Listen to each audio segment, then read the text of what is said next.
Olá pessoal, vamos nossa aula 6 sobre cargas combinadas, certo? Até agora a gente viu as cargas de forma isolada, tá? Então a gente viu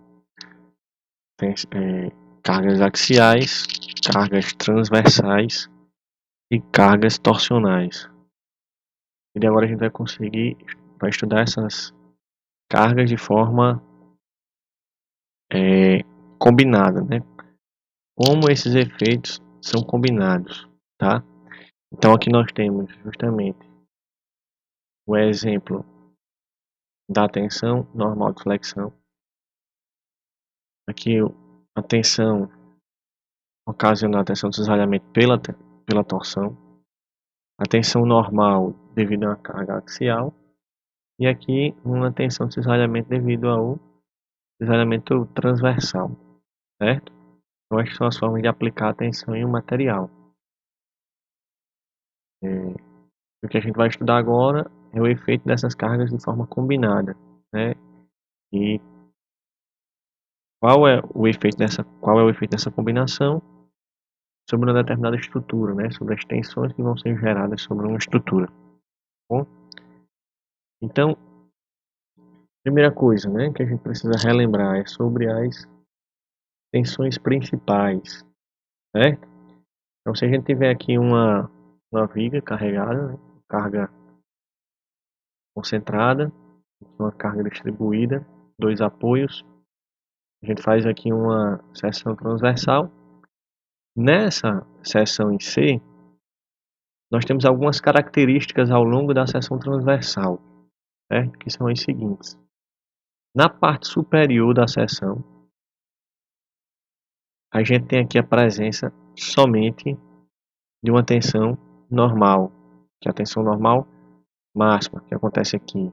E, nesse caso, é uma tensão de tração.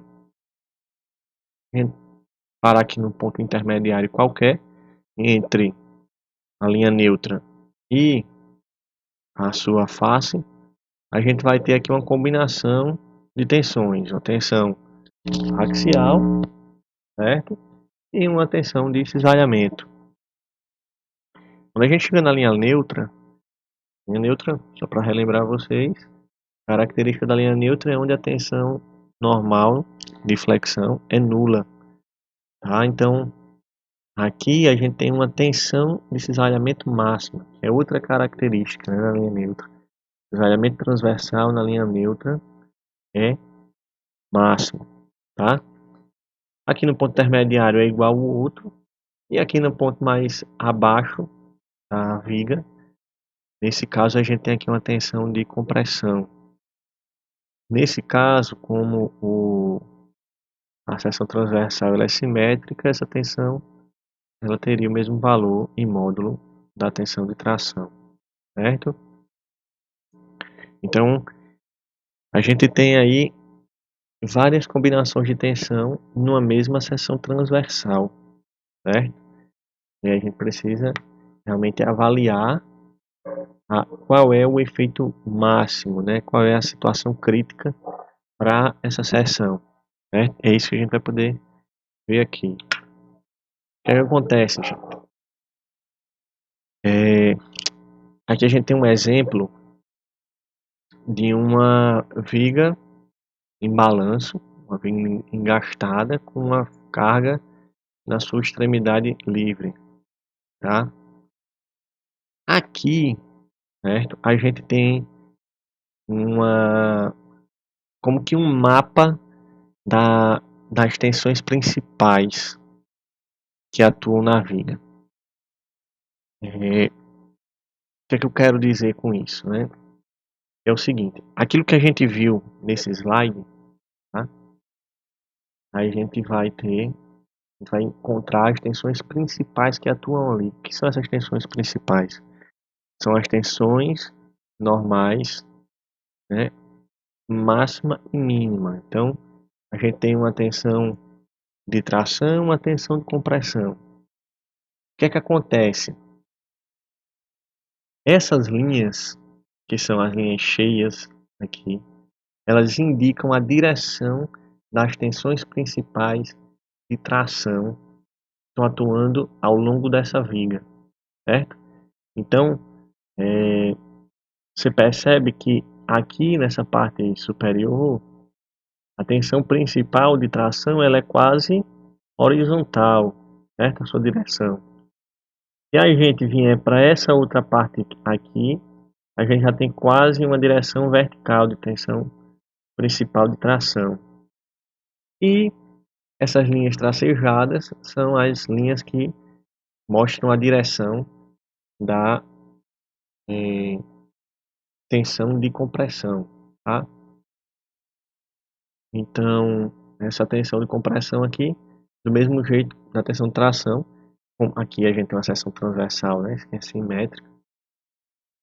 Então a gente tem aqui as tensões espelhadas. E uma coisa que vocês precisam notar é o seguinte: as tensões elas sempre estão ocorrendo aos pares, certo? Sempre para cada tensão de tração existe uma tensão de compressão, certo? Então veja que para essa tensão aqui, ó, de tração, existe outra aqui de compressão. Para esse caso aqui, tá? Em alguns outros casos a gente pode não ter essa configuração exatamente dessa forma, tá? Mas esse aqui é um caso simplificado, né? Um caso mais simples, né? A gente tem uma seção retangular, certo? Uma carga única aplicada aqui, certo? Então, percebam que essas tensões estão espelhadas. Se a gente tiver, né, um caso quando uma viga biapoiada, uma carga concentrada aplicada no seu centro, a gente tem algo parecido com aquilo, tá? Mais uma vez, como eu estava dizendo para vocês, as tensões são espelhadas. Aqui está a tensão de compressão, ou a tensão a tensão de tração, e aqui a gente tem a direção da tensão de compressão, certo? Vejam como elas se espelham, elas sempre estão, nós sempre temos duas tensões principais, que é aquilo que a gente encontra no círculo de Mohr, a gente encontra na transformação de tensão, sigma 1 e sigma 2, são as duas tensões principais atuando em um determinado elemento de tensão ou um determinado ponto em uma estrutura, tá? Então, dessa forma que se distribuem as tensões. Falando em círculo de Mohr, eis o círculo aqui, certo? Aquele famoso círculo de Mohr que, ao meu ver, facilita os cálculos das tensões principais e da tensão de cisalhamento máximo, certo? Então, só para relembrar, a gente tem um centro do círculo de Mohr, que é justamente a tensão média, a tensão principal média, que é a soma das duas tensões. Tensão principal não, a tensão normal média, que é a soma das duas tensões normais dividido por 2. O raio desse círculo é dado pela diferença entre a tensão normal, que tem maior valor, menos a diferença, a média da diferença, a metade da diferença das duas tensões normais, tá? E o outro lado desse triângulozinho aqui é a tensão de cisalhamento que está atuando naquele ponto. Então, o raio justamente é a aplicação de Pitágoras para esse triângulo que está aqui escurecido. Percebam, né, que esse raio vai ser, percebam não, relembrem, né, que esse raio ele é justamente o valor da tensão de cisalhamento máximo, tá? E as tensões principais são quem? A tensão média mais o raio, e a tensão média, né, aqui ó, a tensão média está aqui, mais o raio, aqui a gente tem a tensão principal 1, e a tensão principal 2 vai ser a tensão média menos o raio, certo? Só para relembrá-los, a gente vai precisar utilizar o círculo de Mohr ou a transformação de tensão através das fórmulas Algumas considerações geométricas também que a gente vai precisar usar, na sua maioria. A geometria que a gente vai utilizar aqui vai ser uma geometria circular, ou círculos, semicírculos, né? Aqui a gente tem a tabela, né, dos seus centroides e momentos de inércia. Tá? Isso aqui precisa ser consultado para o cálculo dos exercícios. E aqui a gente tem um exemplo, que é o caso da flexotorção, certo? A gente tem aqui uma carga combinada de flexão e torção. E aí a gente tem um enunciado que diz: um eixo de 36 milímetros de diâmetro suporta uma carga de 640 N. Determine as tensões principais nos pontos H e K. Gente, é o seguinte, percebam que essa carga está sendo aplicada na engrenagem. Tá? Essa engrenagem tem um raio de 160 milímetros. Qual a implicação disso? Né? Essa carga aqui, ela gera um torque na engrenagem, mas ela não gera só um torque na engrenagem, ela também gera uma flexão. Né? O eixo ele está apoiado aqui nesse mancal, tá? Aqui a gente tem a seção transversal do eixo, um diâmetro de 36 milímetros, centroide exatamente no centro do círculo, tá? Em ponto H aqui e o ponto K aqui.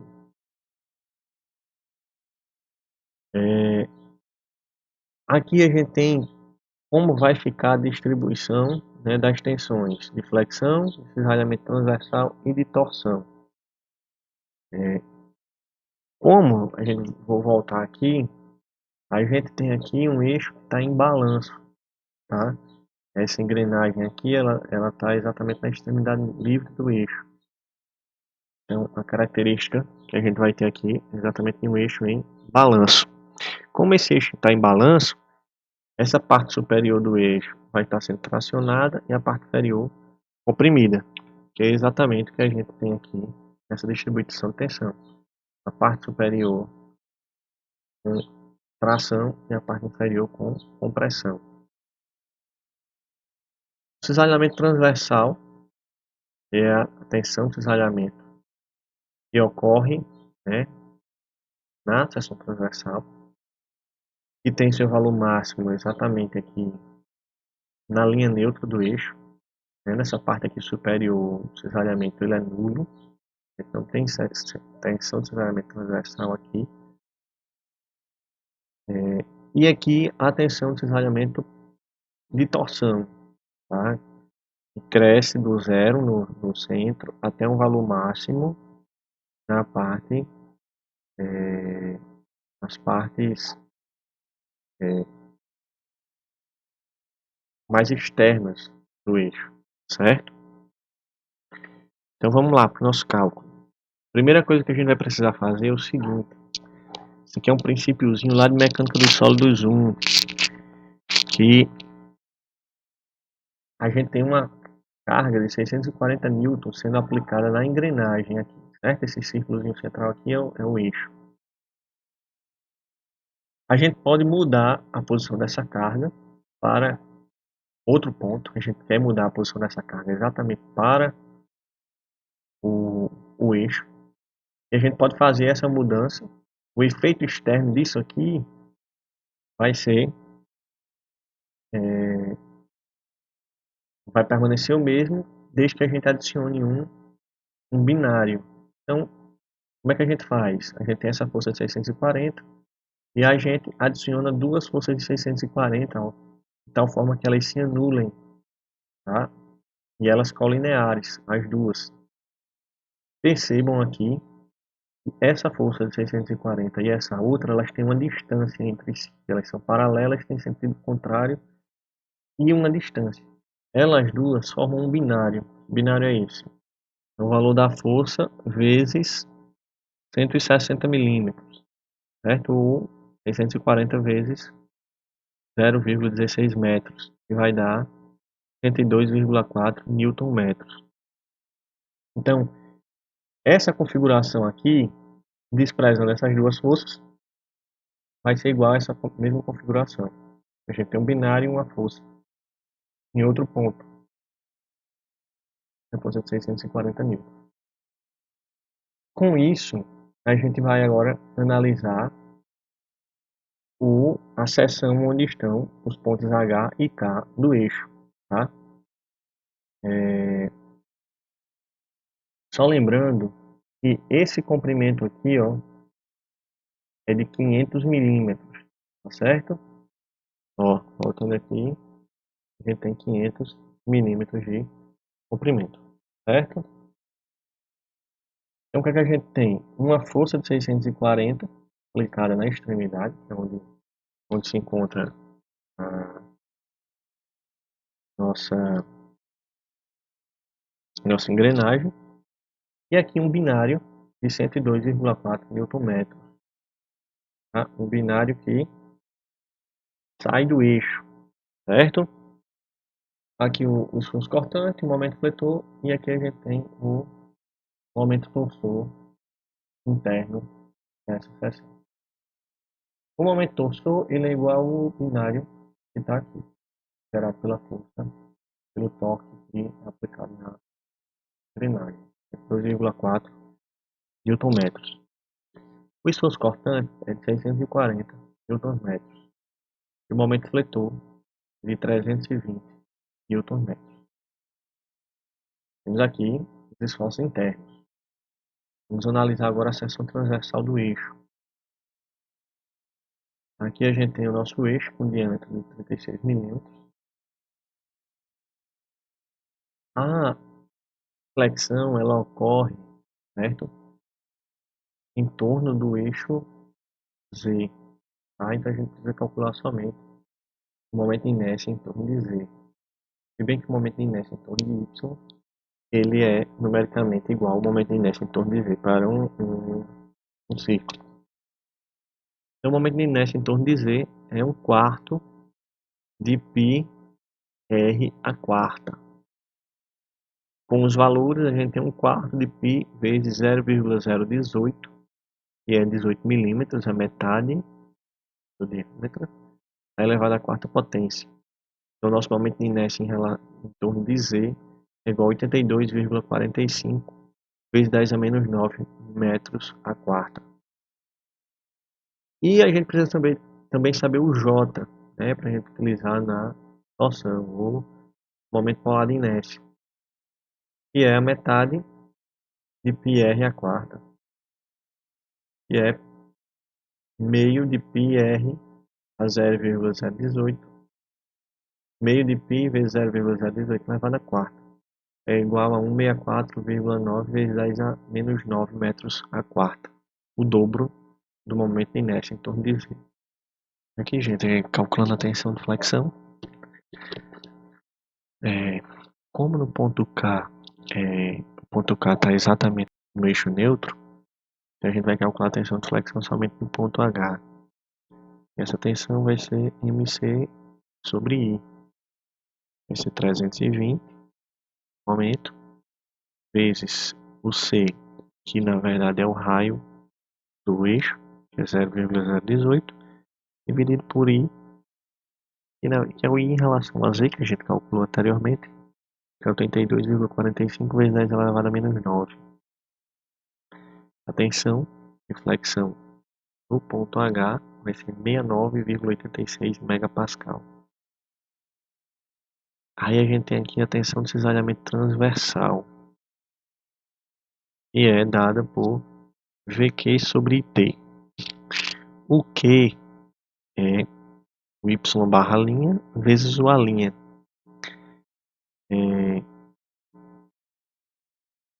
O Y barra linha é a distância do eixo neutro até o centroide da figura acima do eixo neutro, tá? O que a gente vai ter aí nesse caso? Como a gente tem um círculo, tá? Vou fazer aqui para você. A gente tem um círculo bem feito. A gente tem aqui o eixo neutro aqui no centro dele. Essa área que está aqui acima é um semicírculo. Então esse y barra linha vai ser exatamente o centroide do semicírculo. É tabelado, tá lá no slide que eu coloquei para vocês. É 4r sobre 3π. E a linha vai ser a área desse semicírculo, que é πr ao quadrado dividido por 2, tá? Metade da área de um círculo. Então o que? A gente cancelando aqui o π com o π, esse 4 com o 2 ficando 2 aqui, vai ser 2r ao cubo sobre 3. 2 vezes 0,018 ao cubo sobre 3 é 3,89 vezes 10 a menos 6 metros cúbicos. Então a tensão do cisalhamento transversal vai ser o V, que é 640, vezes o Q, que é 3,89 vezes 10 a menos 6, sobre o I, que é 82,45 vezes 10 a menos 9, vezes o T. O T é a largura aqui da área. A gente está calculando a tensão de cisalhamento transversal máxima, tá? É que atua aqui exatamente no eixo neutro. Aqui nessa parte aqui em cima, é uma tensão zero, nula. Não existe tensão de cisalhamento transversal aqui em cima. A gente está calculando exatamente aqui no eixo neutro. Então essa largura é o diâmetro do círculo, o diâmetro do eixo, que é 0,036, que vem de 36 centímetros. A tensão de cisalhamento transversal máxima é 0,84 megapascal. E aqui a tensão de cisalhamento da torção, que é T-ρ sobre J. Na verdade aqui ela vai ser, a gente vai calcular o TC sobre J, porque é justamente a tensão de cisalhamento máximo, tá? Então, o torque que a gente tinha lá, é o momento torsor que eu coloquei, é 102,4 vezes 0,018, que é o raio do eixo, sobre o J, que foi calculado anteriormente, 164,9 vezes 10 a menos 9. Então a tensão da torção vai ser 11,18 megapascal, certo? Então a gente vai analisar agora o ponto H e o ponto K. É o seguinte, a gente vai colocar, né, pegar aqui desenhar como é que é a distribuição de tensão do ponto H. Nesse ponto H a gente tem a tensão normal do ponto H, a tensão de flexão 69,86 megapascal, e a tensão de cisalhamento da torção, né, a tensão de cisalhamento máxima da torção, que é 11,18 megapascal, certo? Então a gente vai calcular qual é a tensão média do ponto, que é 69,86 mais 0, porque a gente não tem outra tensão normal, sobre 2. Vai ser 34,93 megapascal. A tensão, tensões principais, sigma 1 e 2, é a tensão média, mais ou menos a raiz de tensão em x, mais a tensão em y sobre 2 elevado a 2, mais a tensão xy ao quadrado. Então a gente tem a tensão média, que é 34,93. Essa raiz aqui é aquele raio do círculo de Mohr. Eu estou fazendo direto para simplificar o nosso exercício, mas isso aqui é o raio do círculo de Mohr. 34,93 mais ou menos a raiz quadrada de 69,86 sobre 2 ao quadrado, porque não tem aqui, né? Esse sigma y é zero, mais 11,18, que é a tensão de cisalhamento ao quadrado. A tensão principal 1 é 71,6 megapascal, e a tensão principal 2 é menos 1,75 megapascal. No ponto K, a gente tem um ponto exatamente no eixo neutro. Então a gente não tem a presença da tensão de flexão nesse ponto. A tensão de flexão é nula. A gente só tem aí tensão de cisalhamento, que é a soma da tensão de cisalhamento transversal com a soma da tensão de torção. Então é 0,84 mais 0,11,18. Então essa tensão XY vai ser 12,02 megapascal. Está aqui o nosso elemento. A tensão média é zero, porque não existe tensão normal. Então a tensões principais vão ser dadas pelo quê? Isso aqui vai ser zero, né? Tensão média. Mais ou menos essa raiz. Isso aqui também é zero, porque a gente não tem tensão normal. Então é mais ou menos a raiz da tensão de cisalhamento ao quadrado. Então a gente vai ter a tensão principal 12,02 megapascal e a tensão principal 2 menos 12,02 megapascal. Então aqui estão as tensões principais no ponto H e no ponto K. É isso, gente. Um grande abraço para vocês e até o nosso próximo vídeo.